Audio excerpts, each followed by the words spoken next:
Bismillahirrahmanirrahim. Alhamdulillah wassalatu wassalamu ala Rasulillah wa ala alihi wa sahbihi wa man walah ma ba'du.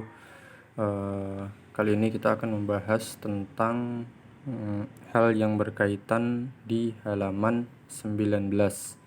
Jadi di halaman 19 tersebut ada pernyataan bahwasanya jika ada huruf an dan lan sebelum fi'il mudhari, maka harokat akhir berubah menjadi fathah. Jika ada huruf lam, maka berubah menjadi sukun atau mati. Kita akan mencoba mempraktekkan. Di sini ada kata yanko. Nah, dari kata inqata'a yanqati'u. Nah, ini dibacanya adalah yanqati'u tanpa ada sesuatu apapun, tanpa ada perubahan. Nah, ini adalah bentuk dasar dari fi'il mudhari. Nah, kalau ada ditambahin lan yanqat ini ditambahin huruf lan, maka harokat akhir berubah menjadi fathah. Maka bacanya adalah lan yanqati'a. Adapun kalau ditambahin huruf lam, maka cara membacanya adalah lam yanqati'. Nah, kalau lam itu artinya adalah belum, kalau lan itu artinya tidak. Lan yanqati'a berarti tidak terputus. Nah, di sini ada lan yanqati'a berarti ini harokat akhirnya menjadi fathah gitu kan. Nah, kalau dia berharokat fathah, maka ini fi'il mudhari ini disebut dengan fi'il mudhari mansub atau nasab.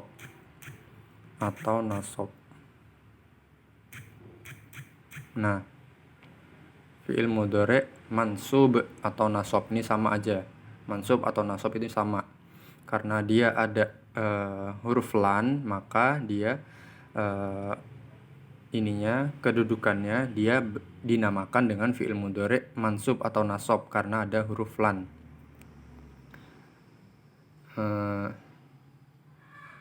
Ini tanda nasabnya, tanda mansubnya adalah dengan adanya huruf fathah ini.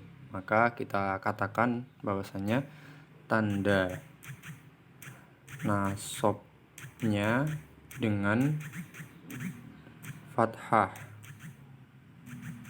Nah, seperti itu. Kemudian dia nasab atau mansub, ini nasab atau mansub ini sama tanda nasabnya dengan fathah karena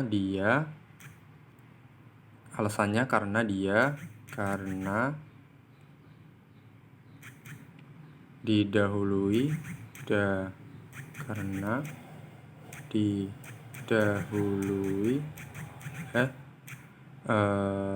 lan. Ini karena didahului oleh lan. Ya, lan yanqati'a ini adalah namanya i'rabnya. I'rabnya adalah mansub atau nasab. Tanda nasabnya dengan fathah karena dia didahului oleh lan. Nah, seperti itu. Kalau dia ada lan, maka dia berubah menjadi fathah. Maka fi'il mudhari ini disebut i'rabnya adalah fi'il mudhari mansub atau nasab. Tanda nasabnya dengan fathah karena didahului oleh lan. Seperti itu. Kemudian kalau dia didahului oleh huruf lam,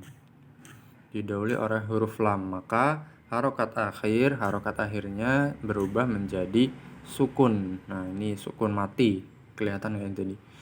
Menjadi sukun atau mati. Berarti bacanya adalah lam yanqati'. Belum terputus, lam yanqati'. Nah, ini kalau dia didahului oleh lam, maka ini fi'il mudhari ini disebut dengan fi'il mudhari jazm. Antar fi'il mudhari jazm.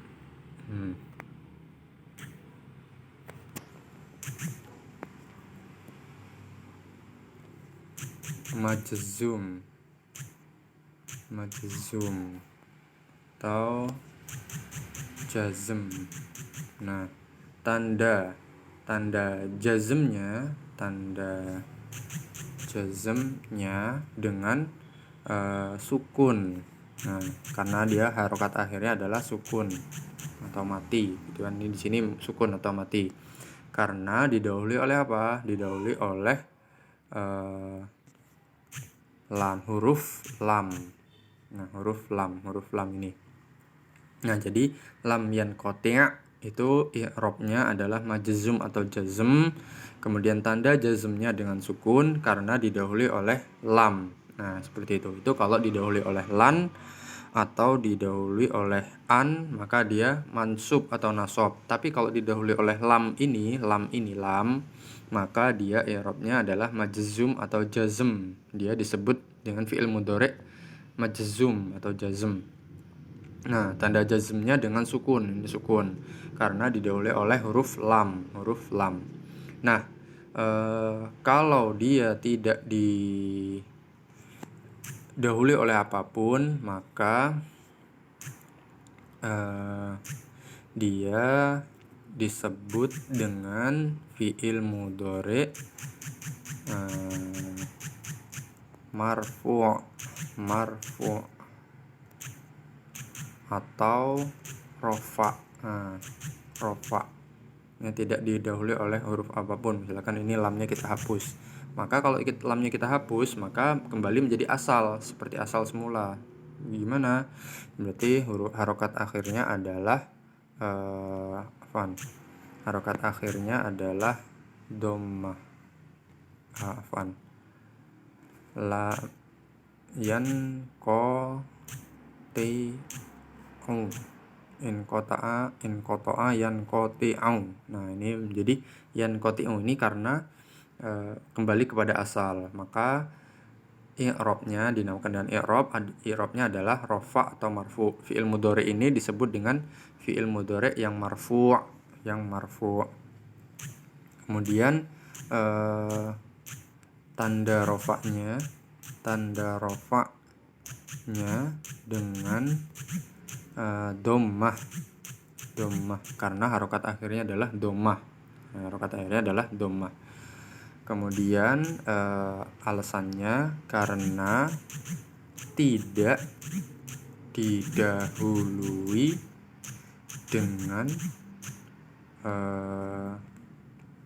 dengan huruf lam atau lan tadi kan. Karena kita singkat, tidak didahului dengan alat pembuat nasab dan jazm. Nah, seperti itu. Karena tidak didahului dengan alat pembuat nasab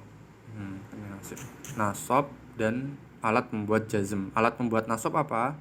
Lan dan an. Kalau alat pembuat jazm adalah lam. Nah, tidak didahului oleh dengan dua ini. Kalau dia tidak didahului dengan apapun, maka dia kedudukannya adalah marfu atau rofa. Tanda rofanya dengan dhammah di akhirnya ini.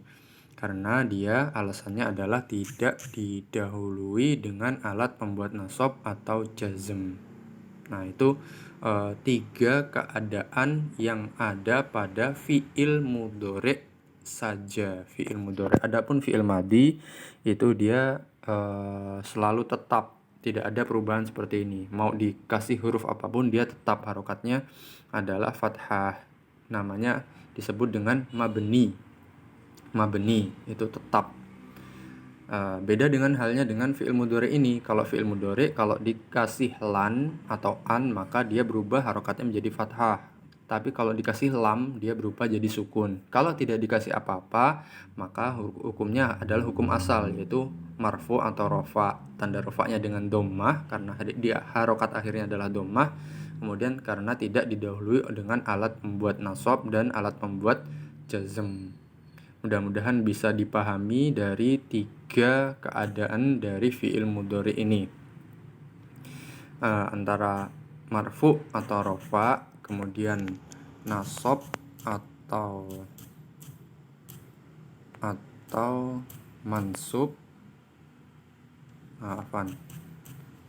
mansub atau nasab, mansub atau nasab,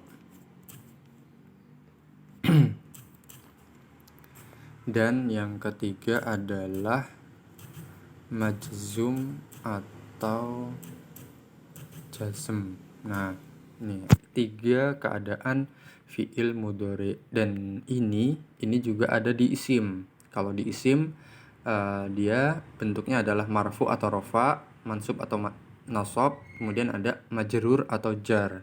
Itu ada di isim. Kalau yang majzum ini khusus ada di fi'il. Mudah-mudahan bisa dipahami. Demikianlah akhiru da'wana alhamdulillahirabbil alamin. Assalamualaikum warahmatullahi wabarakatuh.